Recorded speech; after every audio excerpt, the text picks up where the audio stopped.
Hyderabad Kingsman के कुछ हालात पतले ही चल रहे हैं, इसलिए कि अभी तक वो पूरी तरह से इस पीएसएल में अपना जलवा नहीं दिखा सक रहे हैं। और उसकी बड़ी वजह ये है कि दोनों हिस्से, बल्कि तीनों, बैटिंग बॉलिंग फील्डिंग कंसिस्टेंटली अच्छी नहीं खेले। खैर अभी सैंपल साइज सिर्फ 3 मैचेस का है और एक नई फ्रेंचाइज है और उनके पास लिमिटेड ऑप्शंस थे फ्रॉम प्लेयर एक्विजिशन के हिसाब से। मगर एक जो चीज इन्होंने अच्छी की हुई है, एक जो थिंक टैंक है वो ऑस्ट्रेलियन है और हमें पता है कि ऑस्ट्रेलियन चाहे अपनी इनकी क्रिकेट थोड़ी सी अभी नीचे चल रही है वाइट बॉल में या T20 में, मगर आप इनसे ऑनेस्टी जो है वो देखेंगे, आप हार्ड वर्क देखेंगे, आप नेवर से डाई स्पिरिट देखेंगे। हालांकि मानस लबुशेन का जो सीवी है T20 के हिसाब से वो इतना कोई डायनामिक नहीं है, मगर नाम बड़ा है। जैसे मैंने पहले भी बात की थी, बड़े प्लेयर्स के साथ ये खेले हुए और डगआउट एक एनवायरनमेंट जो है ना वो ऑस्ट्रेलियन माइंडसेट में ढालने की कोशिश करेंगे। सो इनका काम ये, खुद भी खैर उनको अपनी बैटिंग में बहुत ज्यादा उसमें और ज्यादा इंप्रूवमेंट लेके आनी है, क्योंकि नेचुरल छक्के मारने वाले ये बल्लेबाज नहीं है, ये वर्क करते हैं, स्पिन को अच्छा खेलते हैं। दूसरे एंड पे इनको एक पावर हाउस परफॉर्मर चाहिए जो कि इनको साथ लेके चले। सो बहुत सारी चीजें ठीक होनी है मानस लबुशेन को सक्सेसफुल होने के लिए। एक तो टॉस जो किया इन्होंने और उस पर पहले बैटिंग कर ली, शायद वहां पे भी गलती कर गई, क्योंकि सेकंड टाइम अराउंड जो था वो इतनी ओस हो गई थी लाहौर में कि ना स्पिनर्स का गेंद फंस रहा था, ना पेसर्स का साइडवेज कोई गेंद घूम रहा था, और फिर ना डिफेंसिव प्लॉय ठीक था ना ऑफेंसिव प्लॉय ठीक था, क्योंकि 6 विकेटों से जीत गए मुल्तान सुल्तान। फील्डिंग भी ठीक नहीं थी।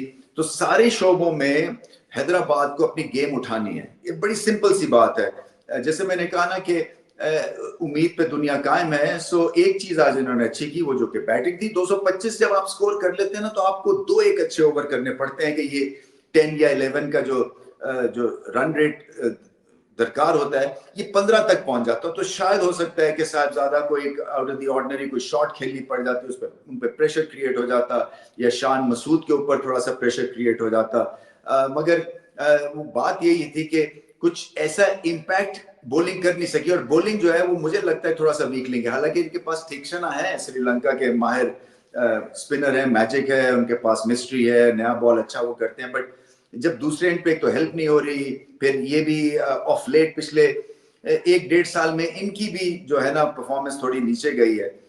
तो इनको भी अपने आप को उठाना है, क्योंकि बात और ज्यादा ऑप्शंस है नहीं। मोहम्मद अली को आज खिलाया और फिर शर्जील को खिलाया। शर्जील ने ठीक ठाक बैटिंग की, मगर वही बात है कि क्या मिडिल ऑर्डर उनकी पोजीशन है, या उनको ओपन करना चाहिए, या उनको नंबर 3 पे खेलना चाहिए मानस लबुशेन की जगह।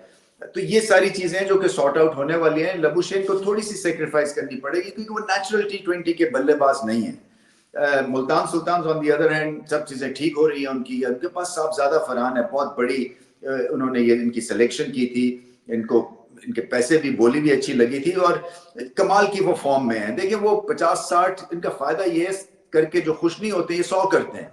9वीं सेंचुरी की है, बाबर आजम से सिर्फ 2 सेंचुरीज पीछे रह गए। Is the most century scorer for Pakistan. तो ये बहुत बड़ी अचीवमेंट है। T20 में बहुत कम होता है ऐसे कि आप सेंचुरीज पे सेंचुरी लगाए जाएं, तो ये उनका, मगर ये एवरेस्ट की तरह का सीजन चढ़ा हुआ है इनका, और बहुत ही आला बैटिंग की उन्होंने, और यही इनकी फॉर्म की वजह से, ओपनर ऐसी फॉर्म में और फिर साहबजादा फरहान हो जो कि 50-60 से खुश नहीं होते, तभी आप 225 पे 225 कर सकते हैं। सबने चिप इन किया वैसे, इसमें कोई शक नहीं है। बॉलिंग जो है मुल्तान सुल्तान की जो है वो ठीक होनी है, इसलिए कि ये पिचेस ज्यादातर बैटिंग ही होने वाली है। अब इनकी जो अगली जर्नी है वो कराची में होगी। सो वहां पे थोड़ी सी कंडीशंस और होगी, वहां सी ब्रीज होगी, स्टेडियम की छतें भी नहीं है, सो ज्यादा मेरे ख्याल में ब्रीजी कंडीशंस हो सकती हैं, और वहां पे फिर से इनको एडजस्ट करना पड़ेगा।